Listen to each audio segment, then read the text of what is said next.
Assalamualaikum warahmatullahi wabarakatuh. Pada kesempatan ini, kami sebagai kelompok horizontal ingin mempersembahkan hasil kerja kami dalam tugas ini. Pertama-tama, kami akan memperkenalkan anggota kelompok kami. Saya sebagai juru bicara yaitu Novira Anjani dan teman-teman saya Nia Laurencia, Deborah Afrianti, dan Restu Simbolon. Setelah itu, kami akan memberikan gambaran-gambaran umum tentang topik yang telah ditugaskan. Kami akan menjelaskan tujuan utama tugas ini dan mengapa topik ini penting untuk dipelajari. Kemudian, kami akan membagikan tugas-tugas yang telah kami selesaikan sebagai kelompok. Terima kasih atas perhatiannya. Kami berharap presentasi kami ini dapat memberikan pemahaman yang lebih baik tentang topik yang telah ditugaskan. Kami siap untuk memulai presentasi kami. Selanjutnya akan dibacakan oleh Nia Laurencia. Di sini saya akan melanjutkan pembahasan mengenai analisis horizontal dan vertikal pada PT Meta FC Tbk. Sebelumnya saya akan menjelaskan PT Meta FC adalah perusahaan rekayasa, pengadaan dan konstruksi.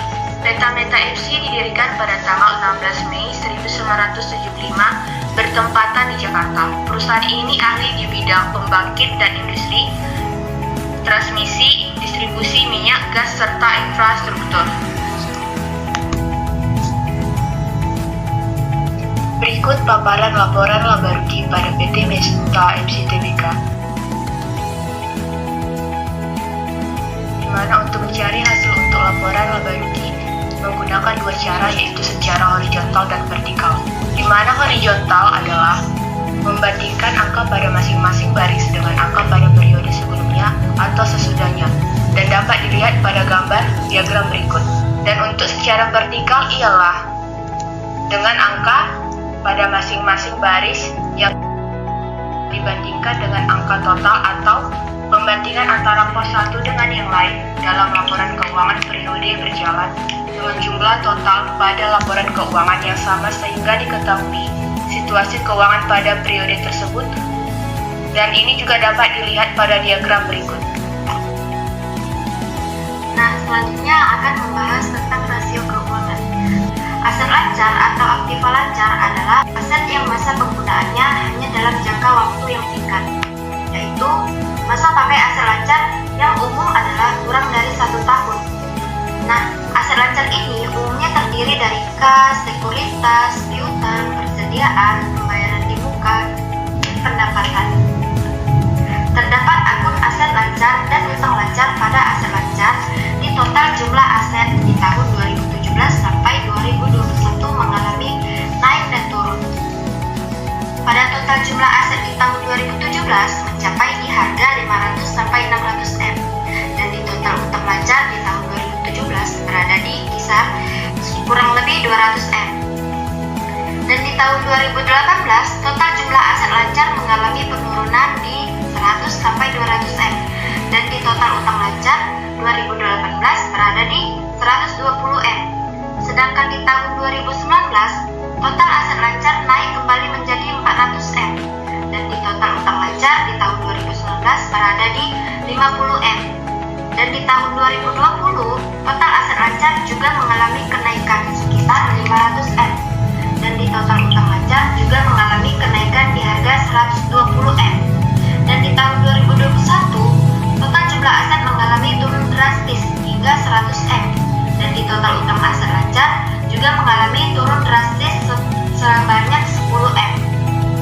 Selanjutnya akan membahas tentang likuiditas dan solvabilitas, yang dimana likuiditas adalah kemampuan perusahaan untuk memenuhi kewajiban yang harus segera jatuh tempo.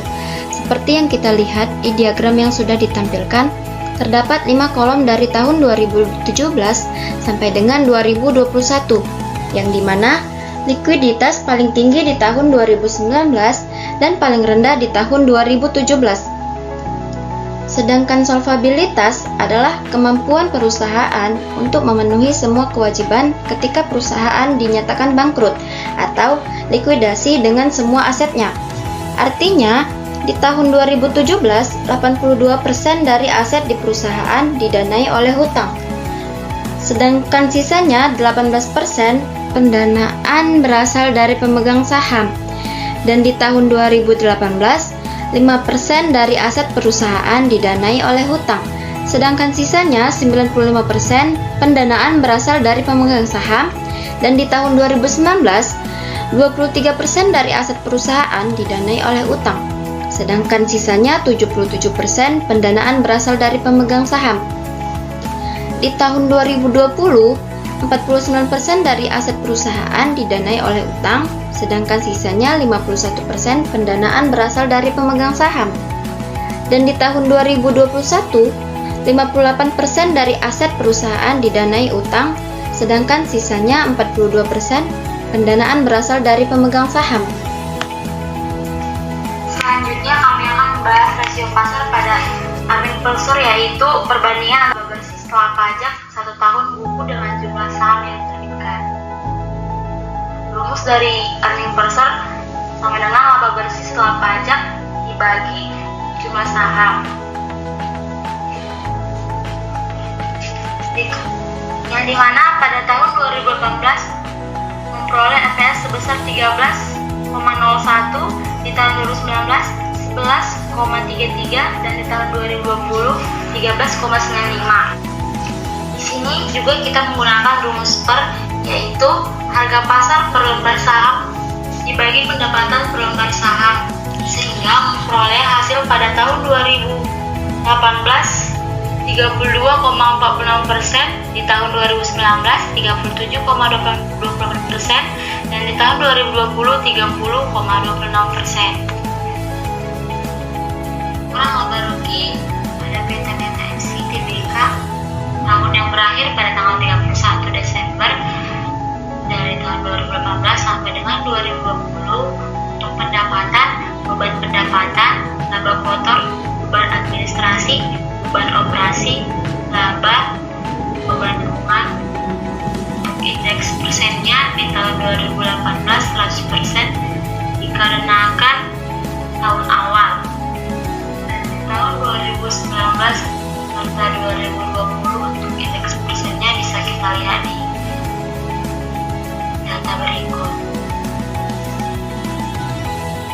Tentang analisis laporan dengan menggunakan rumus Alman-Jaskov.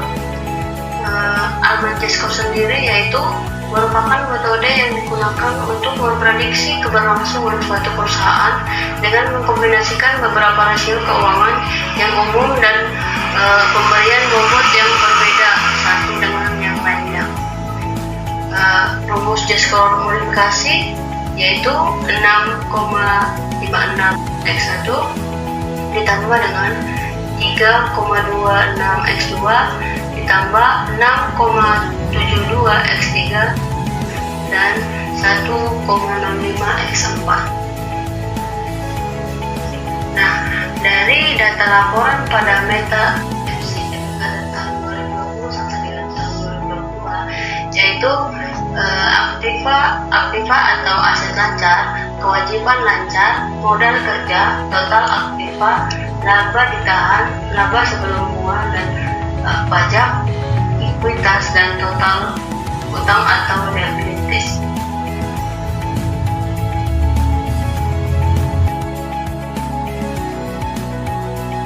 Nah, selanjutnya saya akan menjelaskan tentang analisis pembukuan menggunakan Alman-Jaskov PT Meta FC Tbk periode tahun 2020 sampai dengan tahun 2022. Nah, sebelumnya saya akan menjelaskan tentang ketentuan bangkrut dan non-bangkrut dalam suatu perusahaan. Yang pertama, dikatakan bangkrut jika angka kisaran 1,10. Dan yang kedua dikatakan gray area atau daerah abu-abu, yaitu di kisaran 1,10 sampai dengan 2,59. Dan dikatakan baik, yaitu di kisaran 2,60 atau lebih dari 2,60. Nah, selanjutnya rasioning pada X1 itu dengan rumus working capital dibagi dengan total aset, yang dimana pada tahun 2020 memperoleh rasio sebanyak 0,805, 2021 0,604, dan 2022 yaitu 0,480. Kemudian untuk mencari J-score sendiri, maka akan dikalikan dengan koefisien yang sudah ditentukan, yaitu dengan dikali 6,56, maka memperoleh hasil J-score pada tahun 2020 5,280, 2021 3,962, dan 2022 yaitu 3,148. Kemudian rasio NEM pada X2 yaitu dengan rumus returning ending dibagi dengan total aset, di mana result pada tahun 2020 yaitu 0,003, 2021 1,266, dan 2022 2,179. Nah, untuk mencari J-score-nya akan dikalikan dengan koefisien yaitu dikali 3,26. Maka pada tahun 2020 memperoleh hasil 0,009, 2021 4,127, dan 2022 yaitu 7,103. Dan rasio NEM X3 yaitu EBIT dibagi dengan total aset, di mana pada result 2020 yaitu 0,297, 2021 1,601, dan 2022 yaitu 0,347. Dikalikan dengan koefisien 6,72, maka hasil dari J-score 2020 yaitu 1,995, 2021 10,75, dan 2022 yaitu 2,331. Dan untuk rasio NEM X4 dengan rumus network dibagi dengan total liabilities, maka result pada tahun 2020 0,777, 2021 0,464, dan 2022 0,064. Dikalikan dengan koefisien 1,05, maka J-score pada tahun 2020 0,808, 2021 0,678, dan 2022 0,067. Maka total J-score dari tahun 2020 yaitu sebesar 8,092, 2021 19,525, dan 2022 yaitu sebesar 12,649. Maka dapat disimpulkan bahwasannya PT Meta FC Tbk di laporan kebangkrutan menggunakan elemen J-score tidak dinyatakan bangkrut karena di atas rata-rata dari 2,60. Terima kasih.